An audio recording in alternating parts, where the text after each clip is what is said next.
Hey there, it's Michelle, and today I wanted to talk to you about 3 ways for finding peace in a digital world that is always on. Something happened to me recently that I just wanted to share with you. First of all, I don't have television, so I don't see commercials. I don't see the news. I don't see a lot of that. But I was visiting my family recently, and it was announced then that the president had COVID and was being taken in for treatment. Now, this was at the very, very beginning of everything. They showed him live walking to the helicopter, getting on the helicopter and going to Walter Reed. That was all the information. We didn't know who was treating him. We didn't know about medications or symptoms or any of that. The facts were the president is sick and he's going to the hospital. That was pretty much it.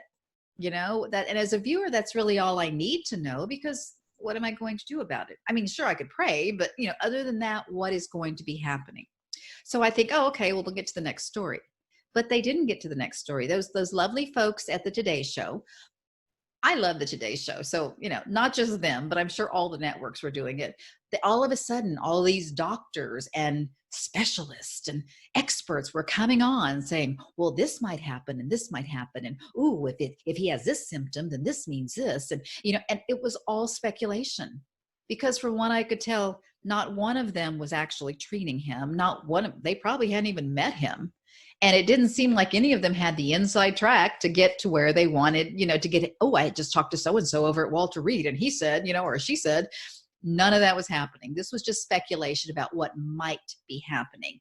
And I kept waiting for them to get back to the news. And for the entire hour, they did not. They didn't get to the news. I was looking for the next story. And that entire hour was taken up with speculation. And then at the top of the hour, of course, they repeat the facts. The president is sick, is in the hospital. And they started the whole cycle all over again. So I thought so much of this was so ridiculous. And I started thinking about Walter Cronkite. Do you remember Walter Cronkite? Remember Walter? I loved Walter. I mean, I started thinking the reason he was the most trusted man in America is because he just gave us the facts. Right? It was just the facts. So we could have information about what was going on in our world, and we could make educated decisions when something affected us, right? That was it.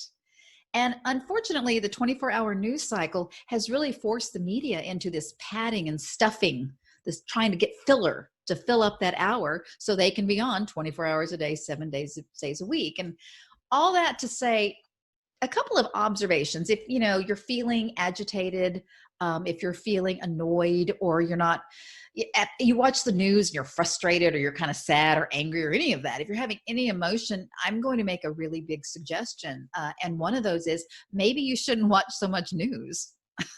I know that may sound shocking, but now that when you look at what is actually factual, what actual news you're getting, you can start watching and looking for just, air quote, the facts, and then dismiss the rest. I think that would be a much healthier option. I got to be honest, I haven't watched the news, kept up with the news for 15 or 20 years, but I still know what's going on because I limit my intake to 15 minutes or less every single day. I will not have more news in my life than 15 minutes.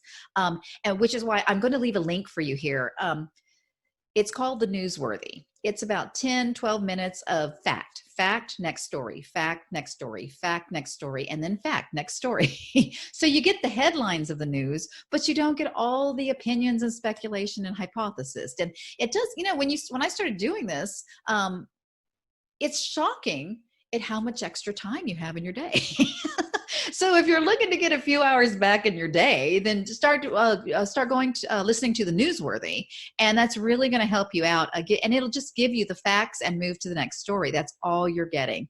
So the second thing I wanted to talk about was, if politics are your thing, and you like watching the debates or the State of the Union address or whatever that is, I would encourage you to go ahead and watch them. Watch whatever you want. However, the moment they're done, I would highly encourage you to turn off your television or whatever device you're watching. Because once again, at that point, it's going to become commentary and speculation and opinion. That's all you're going to be getting. And a lot of times they'll have the newscaster, and then he'll have a panel of people around him, and they'll say, well, I thought this, well, I thought that, well, I think this, and I thought that. And then they're going to have one side talking, and then they're going to have the other side talking to what the one side just said. And that's all it is. And here's a secret. You have a big, beautiful brain that God gave you. You can take this input and watch it live if you want. You can turn off the TV or whatever device it is, and you can think, what did I think about that? Do I agree with it? Do I not agree with it? Then later, why don't you go back and watch it? But you can figure this out for yourself, because honestly, when push comes to shove, your opinion is the only opinion that matters. It matters especially at the voting booth. I mean, I voted today. I forgot my little sticker. I had one on earlier, but I voted today, and I spoke volumes with every button I pressed. So I would encourage you, just kind of go ahead and watch, what's happening. Don't, if that helps you, but don't depend on other people to tell you what to think. I mean, because honestly, they don't generally know themselves, and you don't even know them. I mean, how do you know that they have a worthy opinion of any of this? Okay, so I've talked about limiting your news to 15 minutes a day, and I've also talked about limiting the commentary after an event. The third thing I want to mention, and I don't have a ton to say about it, but it's pretty straightforward, is to limit the social media.